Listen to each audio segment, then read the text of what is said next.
میں نے بڑے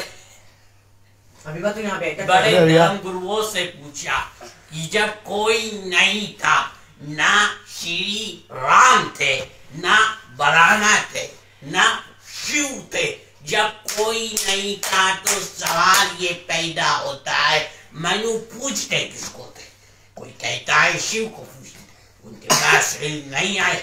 بہت کم لوگ یہ بتاتے ہیں منو اس دنیا میں کچھ نہیں تھا، وہ اوم کو پوچھتے تھے۔ میں نے کہا یہ اوم کون ہے؟ بہت سے لوگوں نے بتایا کہ وہ ایک ہوا ہے جس کا کوئی رنگ نہیں ہے، جس کا کوئی روپ نہیں ہے، وہ دنیا میں ہر جگہ ہے، ہوا ہر جگہ ہے، انہوں نے آسمان بنایا۔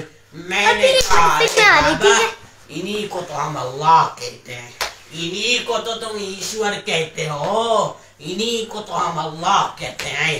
فارسی اور عربی بولنے والے خدا کہتے ہیں، انگریزی بولنے والے گاڈ کہتے ہیں، جس کا مطلب یہ ہے کہ نبی اول الزمان آدم علیہ السلام کو اللہ نے یعنی اوم نے اس بھارت کی سرزمین میں اتار کر اس دین کا آغاز فرمایا۔ پھر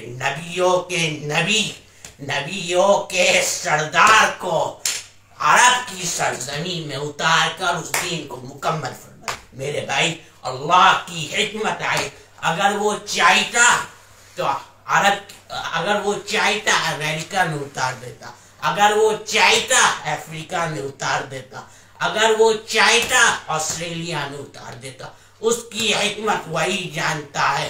اس نے نبی اول الزمان کو بھارت کی سرزمین میں اتار کر اور نبی آخر الزمان کو عرب کی سرزمین میں اتار کر اس دین کو مکمل فرما دیا۔